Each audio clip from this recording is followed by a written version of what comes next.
Bonjour Laurent, Roland Tonekes. Ahmed Arikwa, bonjour, amis téléspectateurs internautes, bonjour. Bienvenue. Merci. Vous respirez la zen attitude, j'ai envie de dire, ce matin. Ce n'est pas forcément le cas.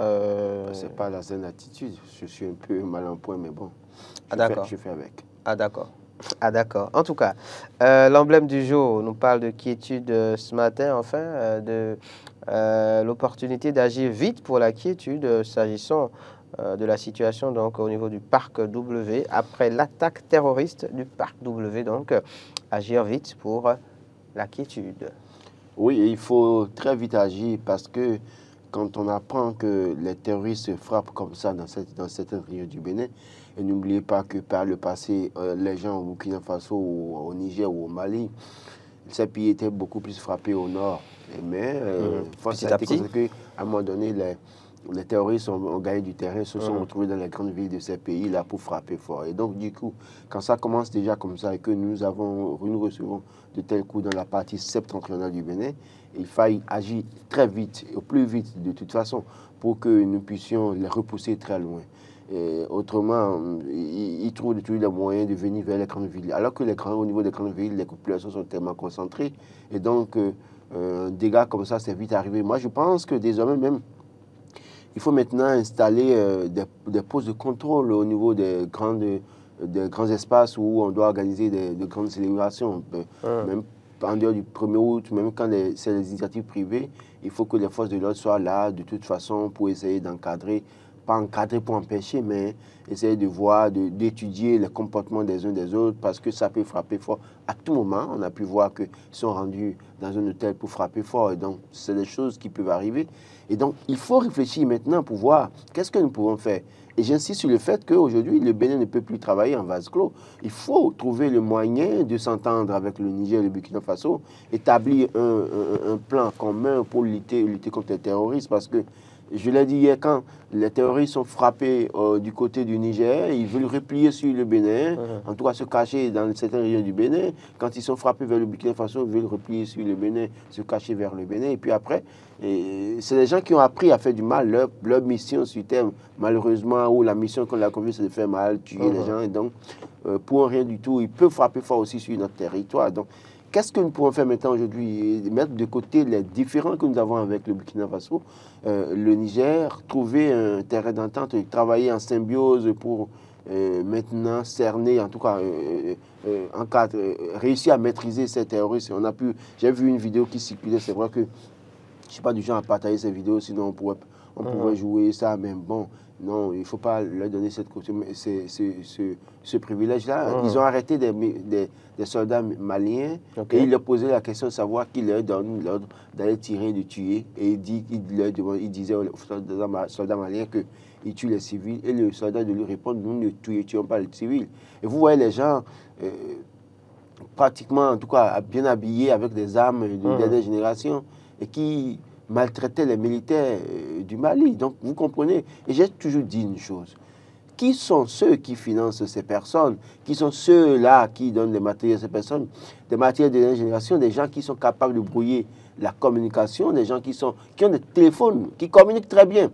D'ailleurs, la vidéo qui a circulé où on voit un militaire malien à terre, le visage rempli de sable, où un terroriste lui pose la question, ils ont dû filmer, ils ont balancé ça.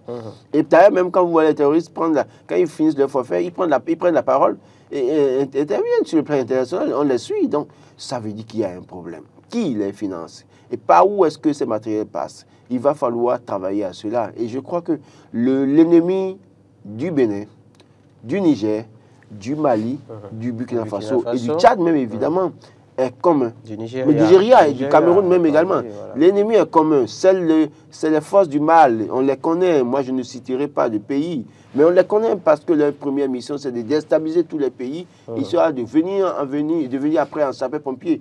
Ils envoient le feu. Ils mettent de l'essence dessus. Ils attisent le feu. Et puis après, ils reviennent maintenant en sapeur-pompier. Sapeur-pompier joue aux pompistes, mais pas avec tous les moyens. C'est-à-dire, il faut 3 camions citernes, ils viennent seulement avec un camion citerne d'eau rempli d'eau et ils font un peu pour dire que bon, il faut que les pays fassent un peu d'efforts. Et le peu d'efforts qu'ils veulent, c'est que vous acceptez qu'ils exploitent votre or, votre pétrole, qu'ils exploitent votre diamant, qu'ils exploitent en tout cas les ressources de sous-sol que vous avez.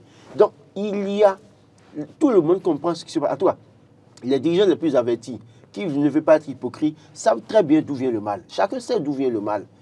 Seulement que les compromissions, à un moment donné aussi, font que certains n'ont pas le courage d'affronter et de dire ce qui se passe dans une certaine mesure. Et il va falloir maintenant que les langues se délient et qu'on se dise la vérité et que les populations soient informées de ce que nous avons un ennemi commun ou bien des ennemis communs qui veulent nous déstabiliser, nous détruire et continuer à faire de nous des esclaves, en tout cas des esclaves, nous manipuler, profiter de nos ressources. Parce qu'ils envoient les gens, ils donnent des moyens aux gens, les gens nous attaquent, ils viennent en sapeurs-pompiers, pas avec tous les moyens, ils savent très bien. On nous envoie parfois des matériels qui sont de 1972 parfois pour nous dire qu'on nous appuie pour lutter contre le terrorisme. Sachant très bien que les terroristes utilisent des matériels 2024. Vous voyez un peu comment, jusqu'où les gens sont assez cyniques dans le monde aujourd'hui à cause des intérêts stratégiques. Donc j'estime que aujourd'hui, le Bénin doit mettre de côté son ego, le Niger également, le Burkina Faso également, le Mali également. Asseyons-nous. C'est parce que parfois aussi nous avons des chefs d'État qui, malheureusement, dans ce région, ont des choses à se reprocher et n'ont pas le courage d'affronter cette puissance-là. Il y a eu récemment la fameuse initiative d'Accra qui, malheureusement, a peiné à réellement voir le jour. Non, mais les mêmes qui vous disent, allez faire telle initiative, qui vous disent de créer G5 Sahel, c'est qui? Ce n'est pas les mêmes personnes qui aiment mettre le feu, qui viennent en sapeurs-pompiers. Mais au fond, quand ils viennent, ils donnent quels moyens en réalité? On a pu voir, les gens disent que nous voulons soutenir le G5 Sahel, on va mettre fin au terrorisme. Combien d'années? Qu'est-ce qui s'est passé? Bien au contraire, ils ont installé des infrastructures au nord du Mali, au nord du Burkina Faso, et continuent. Et là, quand on va fouiller un peu, on constate que des choses sont exploitées dans ces pays. J'estime qu'aujourd'hui, le problème que l'Afrique a aujourd'hui, ça part d'abord de nos systèmes exécutifs. C'est-à-dire, les chefs d'État, aussi longtemps que les chefs d'État auront des choses à se reprocher en termes de gestion de leur pays, ils ne pourront pas avoir le courage d'affronter ces gens-là pour que nous puissions régler les problèmes. Le véritable problème, c'est à ce niveau, parce que autant qu'ils sont, la grande partie, vous voyez, ce n'est pas Idriss Déby, Mahamat Idriss Déby, qui va se lever et vouloir tenir tête à la France alors que la manière dont il a organisé les élections dans son pays, là, il y a beaucoup de choses à redire. Ce n'est pas Paul Biya qui est là depuis 1983. Il était là même avant que je ne sois né, mais il est encore là. Ce n'est pas lui de dire de vouloir tenir tête à la France. Ce n'est pas, comment vous appelez, ce n'est pas, je ne vais pas citer, mais ils sont nombreux. Ils savent très bien qu'ils n'ont pas, excusez le terme, les couilles nécessaires pour oser affronter parce que la force, les puissances n'ont pas des choses à leur reprocher et ils savent que si ça doit prendre certaines tenues, ils risquent de subir les revers et autres. Et donc, après, il y a des compromissions, on se tait et on fait semblant de faire le jeu avec les autres. Je pense que c'est à ce niveau qu'il faut d'abord régler les problèmes. Quand on aura fini de régler ça, maintenant les chefs d'État se mettront ensemble et parleront d'une même voix, agiront ensemble parce que si le Niger, le Mali et le Burkina Faso se sont mis ensemble aujourd'hui, quoique je ne suis pas d'accord qu'ils aient comme allié quelqu'un comme la Russie, parce que pour moi, Poutine n'est pas pour autant un exemple dans le monde entier. Façon dont il gère son pays, la manière dont les opposants sont réduits au silence, la manière dont les gens sont éliminés. Poutine n'est pas un exemple. Et je crois qu'ils sont en train de quitter un maître et pour aller vers un autre maître encore qui est aussi assez redoutable. Donc là n'est pas le problème. Nous avons des compétences en Afrique. L'intelligence africaine, il y a bien des valeurs qu'on peut mettre en avant pour régler nos problèmes. Mais jusque parfois, vous voyez, les enfants viennent d'avoir le bac.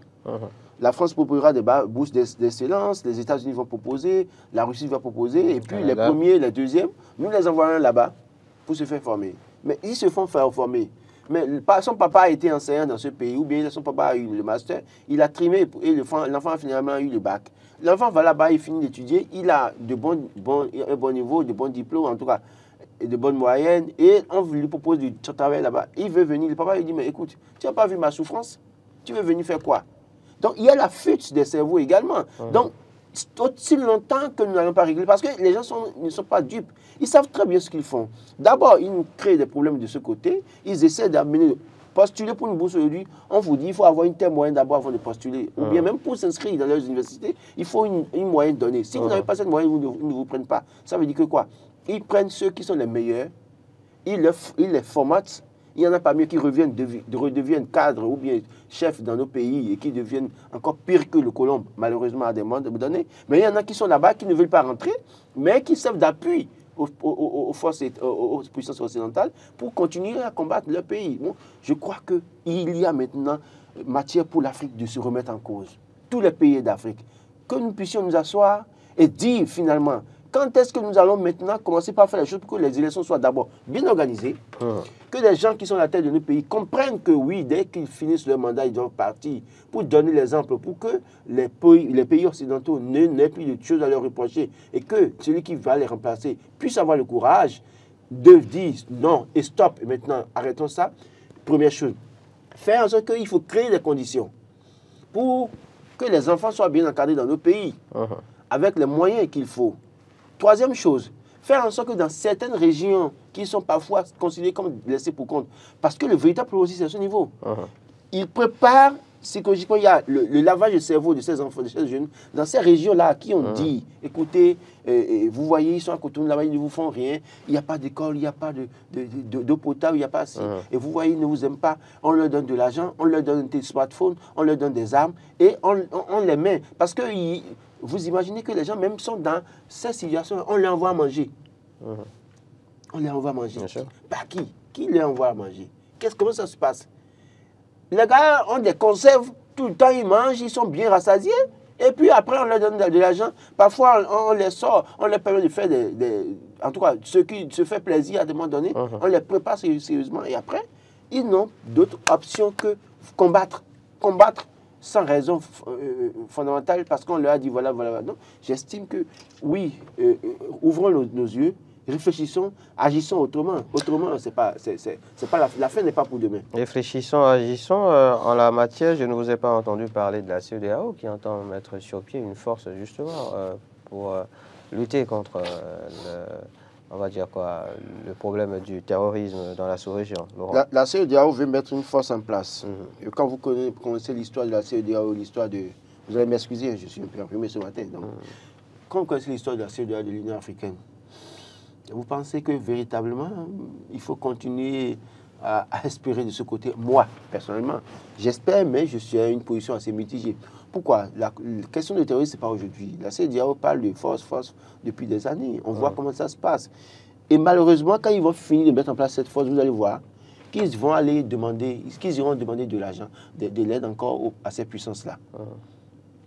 N'oubliez pas que c'est dans nous étions ici quand on a dit que c'est les Chinois qui ont construit le siège de l'Union africaine. 54 pays qui étaient incapables de financer la construction du siège. Et c'est la Chine qui a construit ça. Ce qui fait qu'aujourd'hui, la Chine a des propensions pas possibles en Afrique, dans certains pays. La Chine construit pas mal de choses dans certains pays. Les gars viennent construire des choses, ils mettent les sous. Vous avez les ressources, vous avez l'argent. Mais l'argent se trouve parfois sur le compte d'une seule personne ou bien d'une minorité. Et cette minorité fait croire qu'on n'a pas l'argent, va faire des deals avec ces puissances-là qui viennent exploiter. Donc, la CEDEAO également, quels sont les pays qui composent la CEDEAO? Autant qu'ils sont pays membres de la CEDEAO, tous se plaignent tout le temps qu'il n'y a pas l'argent dans le pays. Si ce n'est pas un emprunt obligataire, c'est partenariat public-privé avec les investisseurs étrangers.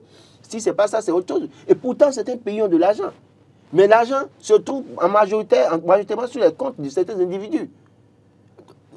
La CEDEAO va finir de mettre en place la force. Vous allez voir, bientôt, ils vont vous dire que oui, il faut un budget de 2000 milliards. Et puis après, la CEDEAO a mis 800 milliards et que la France a mis 700 milliards et que les États-Unis ont mis 400 milliards.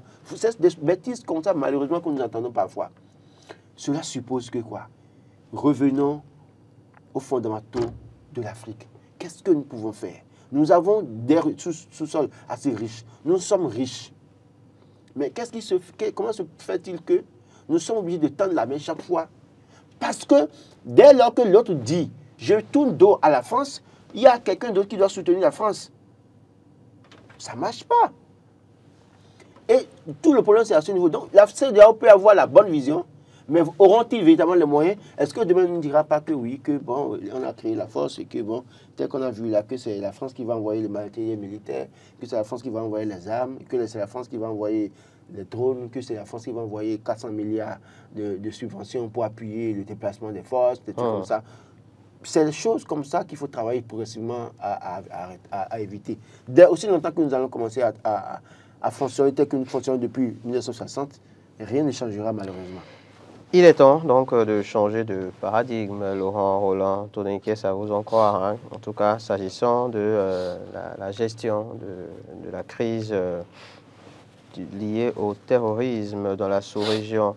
Oui, cela passe également par eh bien, la collaboration entre États. Le matinal revient ce matin sur la situation entre le Bénin et le Niger. C'est vrai qu'on en parlait hier. Et ouverture des frontières du Niger avec le Bénin, le suspense continue.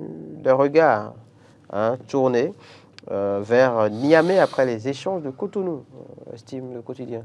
Oui, les regards sont tournés vers Niamey. vers Niamey. Oui, parce que oui, les forces, les représentants du Niger étaient au Bénin, on a pu voir ce qui a été décidé. Donc, on attend de voir la réaction du côté de Tiani au Niger. Est-ce qu'il va accepter? Mais je l'ai dit, je continue de dire, il faut que le Bénin, d'abord, selon l'engagement qui a été pris au cours de cette réunion, c'est que les véhicules militaires du Niger qui étaient bloqués devraient être acheminés vers le Niger. Donc, moi, si j'étais le Bénin, les responsables, les gouvernants béninois, c'est de libérer ici et maintenant les véhicules pour dire, bon, Niger, nous envoyons les véhicules. Mais nous ne voulons pas envoyer les véhicules parce que par le Nigeria ou par le Burkina Faso. C'est un premier pas. Nous voulons envoyer les véhicules par Malanville. Donc, ils n'auront d'autre choix que d'ouvrir la frontière, de recevoir leurs véhicules. Et à ce niveau, quand ils vont ouvrir, peut-être, c'est vrai qu'ils peuvent ouvrir, recevoir et refermer. Mais je crois que ça va être un pas décisif vers l'aboutissement heureux de cette crise. J'estime que, oui, le Bénin, étant donné que le chef de l'État, au cours de la rencontre, a promis que oui, les véhicules seront acheminés, il faut les acheminer. Et très vite, et dès lors que c'est décidé, on envoie les véhicules, on leur dit, bon écoutez, demain matin, envoyez des gens qui viendront chercher les véhicules pour vous. Et nous les envoyons par la frontière. Donc vous allez devoir... Bon, pas devoir, on n'a même pas besoin de leur dire d'ouvrir la frontière. On vous envoie les véhicules. Si le véhicule doit passer par Sigmanan, il faut bloquer. S'il doit sortir par Porga, il faut refuser. Ça doit sortir par le Niger parce que la frontière entre le Bénin et le Niger, d'ailleurs, les autorités nigériennes, je crois que quand on va leur envoyer le véhicule, ils ne vont pas dire qu'ils vont passer par des détours. Donc j'estime que ça va être un premier pas pour du côté du Bénin. Du coup, les regards plutôt tournés vers le Bénin que le Niger. Oui, non, le Bénin, regard tourné vers le Bénin et le Niger, et en même temps, c'est que dès lors que le Bénin libère les véhicules, on va voir maintenant la réaction on va attendre la réaction du Niger. En tout cas, moi, je garde espoir de ce que dès lors que ça a commencé, les démarches ont commencé pour la résolution de cette crise. Je ne doute pas un seul instant que très prochainement, on ait une solution assez probante. Et comme je l'ai dit, le terrorisme frappe maintenant fort au Bénin également. Donc il va falloir que nous puissions nous entendre. Avec justement nos voisins. Le Niger et autres là, très vite, parce que si nous nous entendons avec le Niger et que les terroristes frappés au Niger replient, le Niger nous informe. C'est ça. Et automatiquement, on les intercepte. Mais si vous ne communiquez pas avec les gens et que ça ne va pas, les gens replient vers vous, les autres ne vous donneront pas l'information. Donc, et puis, finalement, c'est vous qui subissez. Et on a tout fait de penser que le terrorisme frappera seulement au Niger ou au Burkina Faso, mais tout le monde sait que les gars, ils sont tellement structurés que ils viennent, ils envoient les gens frapper chez vous et après, ils vous proposent des solutions. Allez, assez parlé terrorisme, Laurent Roland Toneke. Abordons un autre sujet, mais toujours en rapport avec la sécurité. Matin Libre écrit ce matin, enfin Matin Libre nous donne des nouvelles de quelqu'un dont on n'a plus entendu parler depuis un moment, le Jack Bauer béninois, d'aucuns l'ont surnommé en son temps. Fusion police-gendarmerie vue par Philippe Roundéillon. Cette réforme, en termes d'échec, c'en est un. Oui, malheureusement, je le dis, et c'est moi qui le dis, et je l'assume. Le monsieur, c'est parce que j'ai vu, puis voir des réactions hier pour dire, il ne doit pas parler de cette manière, il ne doit pas faire ci, il ne doit pas faire ça. Quand vous avez quelqu'un de la trempe de Louis-Philippe Roundéillon, vous l'écoutez, quelles qu'en soient vos divergences politiques, vos divergences, vos convictions, je ne sais quoi, vous essayez d'éviter cette chose. Voilà quelqu'un qui, depuis quelques années, a été contraint au silence, ne parlait pratiquement plus. On lui a confié une mission. Après, il s'est rendu compte que la mission qu'on lui a confiée, ça n'était pas pour autant une.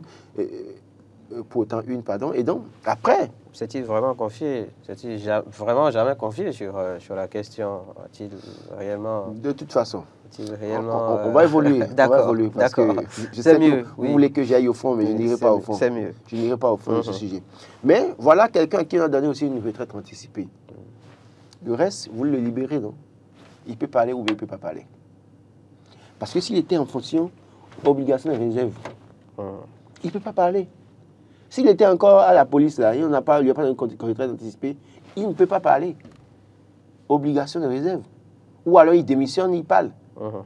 Mais il est à la retraite anticipée. Donc, quelqu'un qui est à la retraite peut opiner sur ce qui se passe en tant qu'expérimenté. Donc, je crois que c'est ce qu'il fait. Je pense sincèrement que, oui, on peut ne pas être d'accord avec le personnage, mais quand vous avez des amis policiers, hein, je travaille au secret, surtout ceux qui étaient de la police, qui sont rentrés dans la police républicaine, il n'y en a pas mieux qui se plaignent. C'est un secret polichinelle que de savoir que dans la police républicaine, des gens se plaignent. Les gens se plaignent à longueur de temps. Semaine, vous écoutez les gars se plaindre. Voilà, nous sommes... les gens se plaignent. Maintenant, si les gens se plaignent et que quelqu'un qui a été directeur général de la police nationale en arrive à dire que cette réforme est un échec, qui suis-je moi pour remettre en cause ce qu'il a dit? Toutes ces plaintes sont-elles liées à cette fusion? Mais écoutez, si... Même du temps de la police nationale, à différencier donc de la police républicaine, il y avait également des plaintes. Il y avait des plaintes, mais aujourd'hui... Avec l'amélioration des conditions, les sursalaires, le chef de l'État, en son temps, avait même donné l'exemple précis des policiers pour que les uns et les autres puissent se faire une idée de ce qui a été fait. Vous pensez qu'il y a plus de plaintes aujourd'hui que par le passé? Ça n'arrivera pas. Mais si au cas où demain vous n'étiez plus journaliste à Eden TV et qu'on vous propose d'être policier, vous serez... De toute façon, je ne vais pas journaliste à Eden TV toute ma vie. Donc, ça arrivera. Si on propose d'être policier, oui. Vous accepterez avec ce que les gens... Je crois que vous avez des amis policiers bien sûr, qui se confient à vous. Bien sûr. Mais au vu de tout ce qu'ils vous disent là, vous avez envie d'être policier aujourd'hui?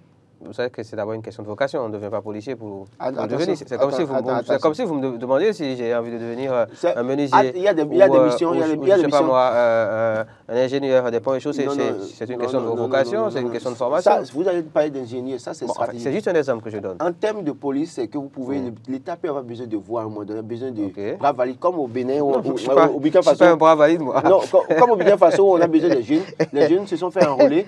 Donc, si le cas arrivait avec ce que vos amis policiers vous disent là, est-ce que vous avez envie d'aller là-bas? J'ai jamais rêvé d'être policier, moi, de toute façon.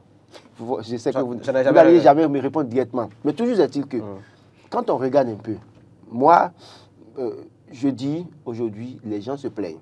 Et dans la police républicaine, il y a des gens de ce façon spécifique qui se plaignent aussi. Après, vous n'avez pas non plus répondu à la mienne de question. Vous dites que la police aujourd'hui, qu'hier, autant de la police nationale. Les plaintes aujourd'hui fondent un peu ce que dit Louis-Philippe Oudéon. Vous pouvez ne pas voir de cette manière, mais quand il dit qu'il y a un risque, quand vous regardez, on a mis des gens ensemble qui ont deux modes de fonctionnement différents, des modes de fonctionnement différents. C'est fort heureusement qu'il y avait un mode de fonctionnement différent. Parce qu'aujourd'hui, c'est le même mode. Bon, ok. Oui. Mais je pense sincèrement, s'il le dit, moi je ne suis pas spécialiste des questions de sécurité ou de défense pour savoir si c'est vraiment un échec ou pas. Mais s'il le dit, je prends acte de ce qu'il dit. Voilà, tout et s'il le dit, après, ceux qui ont fait cette fusion-là, c'est à eux maintenant de voir ce qu'il dit. Si dans ce qu'il dit, là, il y a des choses à améliorer, c'est de se... Voilà. Le tout ne suffira pas de voir les clébés se jeter sur... Parce que c'est-à-dire qu'on ne peut pas lui dénier le droit de dire ce qu'il pense, de cette réforme. D'accord. Voilà. Mais après, sur le fond du sujet et autres, oui, on peut trouver des éléments. Je connais le dit, parce que vous savez très bien quand quelqu'un met une idée, on commence par le traiter de tous les noms, il est mauvais, il est ci, il est ça, parce qu'il n'est plus là, parce qu'on n'a pas compris. Évidemment, c'est humain. C'est humain comme réaction. Mais moi, je pense que quand quelqu'un fait des reproches, il faut écouter ce que dit la personne, prendre des choses essentielles dans ce que dit la personne et voir comment on peut améliorer. Parce que comme je l'ai dit, vous avez des amis policiers. Nous avons tous des amis policiers qui se plaignent de ce qu'il y a telle chose. Nous n'allons pas rentrer dans les détails sur un plateau. Mais je pense que le DGPR aussi est informé. Il sait bien ce dont nous parlons, parce que certains parmi eux se plaignent certainement que les informations remontent vers lui, il les écoute. Et ce que dit son prédécesseur, en tout cas, pas prédécesseur, son ancien Louis-Philippe de Rodéon, l'essentiel, c'est d'écouter, de voir ce qu'il a dit, dans tout ce qu'il a dit là. Qu'est-ce que nous pouvons améliorer pour créer de bonnes conditions pour les policiers? Vous dites que oui, les conditions des policiers sont améliorées sur salaire. Moi, je continue de dire, il y a mieux à faire pour les policiers. Il y a toujours mieux à faire. Oui. C'est ça qu'il y a mieux à faire pour vous aussi, par exemple. Oui. Moi, je ne parle pas de moi. Non, parce que c'est pour dire qu'il y a toujours mieux à faire. Vous savez, moi, dans tous les domaines, vous savez très bien mieux à faire. Ça fait longtemps que je ne parle plus de moi. Oui. Parce que mieux à faire, parce que je ne vais pas prêcher dans le désert. Moi, je pense que s'il arrive que demain on fait mieux pour moi, ça passe autrement. Je fais mon travail, je continue. Mais j'estime que si j'ai la possibilité de défendre les cas des gens, les policiers aujourd'hui en l'état, il faut améliorer les conditions. Vous avez remarqué qu'ils ont de nouveaux véhicules depuis... Oui, on en a parlé, ils ont donné de nouveaux véhicules. En termes de, comment je vais dire, d'exploitation en tout cas. Non, aujourd'hui au moins, aujourd'hui au moins, pratiquement tous les cas. Oui, c'est vrai qu'avant ça, les véhicules que les policiers avaient parfois, ils peuvent chasser un Zémilien et ne jamais le rattraper. Même pas un Zémilien, un cycliste. Un cycliste ne jamais rattraper. Mais fort heureusement, aujourd'hui, ils ont de nouveaux véhicules. Et puis, on sent vraiment leur présence au point stratégique dans la ville, dans certaines régions aussi et tout. Nouveaux véhicules, d'accord. Les gars sont présents partout aujourd'hui. C'est bien. Ça dissuade. Ça dissuade, d'accord. Ça rassure la population. Ils sont payés ça à combien? permet de protéger. Ben ouais, mais c'est mieux que d'être au bureau, à ne rien faire. Oui, mais il faut améliorer les conditions. Moi, je pense qu'il est temps maintenant, parce qu'avec aussi la question du terrorisme, j'ai dit tout à l'heure que dans les grandes villes, il faut commencer par envoyer les policiers sur des sites où il y a des grandes organisations, parce que les terroristes frappent aussi à ces endroits-là. Vous pensez bien que ce qui se fait depuis peu répond plus ou moins à cela? Je ne dis pas d'aller sur les sites de mobilisation politique et d'empêcher. Mais faire en sorte qu'il faut faire des contrôles pour éviter les débordements ou les casses, pour que les terroristes viennent frapper. Il faut mettre en place une stratégie. Je ne dis pas, parce qu'il ne faut pas que les gens disent que c'est Laurent qui a dit. Non, après demain, ils vont dire non. Écoutez, encadrer. Vous ne nous direz pas, par exemple, que en venant ici, au Sievrois, les policiers que vous rencontrez à certains carrefours stratégiques, vous connaissez très bien les carrefours dont je parle, ils sont pour empêcher des manifestations. Non. Donc, c'est dire que oui, il y en a un peu partout et c'est bien. Oui. Donc, il ne faut pas tirer de conclusion. Quand on dit d'aller sécuriser les manifestations, ça ne veut pas dire qu'il faut aller faire... Il faut aller empêcher les manifestations des opposants. Trouver le mécanisme pour dire que c'est parce qu'on a appris qu'il y a un terroriste qui veut frapper, et c'est pour ça qu'on a empêché. Non, pardon. N'allez pas sur le terrain. Allez, on se connaît dans ce pays. On va dire ça. Les gens vont organiser des activités. On va dire qu'on a appris que le terroriste veut venir et on va empêcher. Non. N'allons pas sur ce terrain. Je vous en prie. Faites votre travail avec beaucoup d'abnégation. Vous êtes au service du peuple. Travaillez pour le peuple. Parlons éducation, Laurent Roland-Tonneikes. Je n'ai ni portable ni électricité. Dixit, la première du Bénin au bac G2. C'est le Chasseur Info qui nous donne l'information. J'ambitionne poursuivre les études en expertise comptable, mais je n'ai pas les moyens. Oui, elle le dit maintenant. Gloria Christelle Soudi. Je crois que c'est bien ça. Vous voyez sa tête, les cheveux qu'elle a sur la tête? C'est pas naturel, et c'est pas mèche naturelle, de 300 000. Et elle n'a pas portable, donc elle n'a pas, comment vous appelez, iPhone. Facebook, 14. iPhone, 14 Pro Max, comment vous appelez ça même? C'est 14 Pro Max ou 15 Pro Max? Je ne sais pas, elle n'a rien de tout ça. Elle a étudié, elle a une ambition. D'accord? Elle a une ambition, elle veut être experte comptable. Ce que je demande, voilà des choses que moi je demande au gouverneur dans ce pays. Quand la fille la parle, on devait avoir déjà 10 personnes, 20 personnes prêtes à l'aider. Je pense qu'on aura des nouvelles. Oui, on aura des nouvelles. Mais vous allez voir que c'est à peine 2-3 personnes qui vont se manifester. Vous allez voir que c'est... Je ne sais pas comment ça fonctionne, mais normalement, elle doit avoir droit à une bourse. Elle doit avoir droit à une bourse, mais si la bourse qu'elle a ne cadre pas avec ce qu'elle entend faire, on peut trouver... Je vous dis, il y a des gens qui ont de l'argent dans ce pays. Il y a des gens qui ont de l'argent dans ce pays-là. Et qui peuvent juste signer un document pour dire, jusqu'à ce que tu finisses, c'est moi qui assure ça. Et les gens n'ont pas cette culture d'investir dans l'enfant d'autrui, de donner tout à l'enfant d'autrui. Quand vous le faites, l'enfant réussit, demain, elle se souviendra de vous, cette fille-là. Forcément. Et demain, parce que vous pensez, les gens ont l'argent parce que c'est seulement leurs enfants. Parce que, alors que parmi eux, ils ont de l'argent parfois, certains de leurs enfants sont des cancres, ils ne réfléchissent plus. Malheureusement. Ils ne sont pas intelligents. Malheureusement. Mais si vous trouvez un enfant intelligent, moi je suis à la place de ces personnes, j'ai l'argent. Je vous assure, Ahmed Afipa, Voilà, je paye la scolarité à l'enfant. Je lui fais tout. S'il faut l'envoyer en France, au Canada, aux États-Unis, je le fais. Et je lui donne toutes les conditions. Je suis sûr que si mes enfants, il y en a qui ne sont pas intelligents, demain, elle les voit dans la rue. Elle peut, même si c'est pour les prendre chauffeur ou je pense, bon, que Dieu m'en épargne. Non, moi en tout cas, leur trouver. Oui, voilà. Mais les aider à avoir une situation. Voilà, une situation. C'est très important. Mais vous allez le voir, c'est à peine 2 personnes qui vont se manifester. Et quand ils vont se manifester aussi également, c'est pour mettre caméra, micro, pour dire qu'ils ont vivement que des bonnes volontés aidez-la, si vous en prie. se manifestent, l'aide. Vous avez peut-être 6 millions par mois comme salaire. Vous avez 300 millions, 800 millions sur votre compte quelque part qui dort. Débloquer 30 millions pour la fille là, pour 5 ans d'études, pour l'aider. Ça va être un investissement. Pour réaliser Tôt ou tard, si elle ne le fait pas pour vous directement, elle peut le faire pour vos enfants. Ou pour ces enfants pourront venir aider vos petits-enfants directement. Il y a plus de bonheur à donner qu'à recevoir. C'est écrit dans la Bible. On finit avec cette interrogation, Laurent Roland Tononiquez. Renouveau.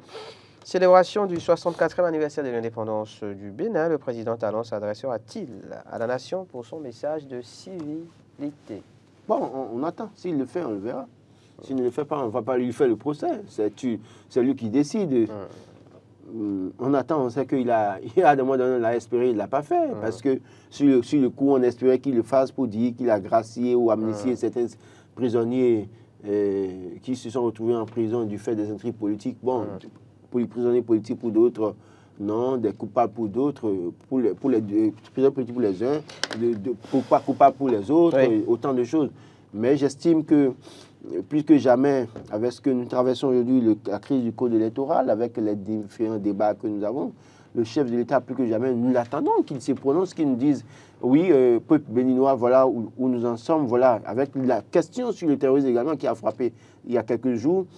Il y a nécessité pour le chef de parler et de nous dire qu'est-ce que le gouvernement compte faire pour, pas pour décliner ou dévoiler les stratégies, mais rassurer les populations à travers son message pour dire oui, écoutez, nous faisons tout, nous allons travailler en symbiose avec les autres pays pour sécuriser davantage le territoire national.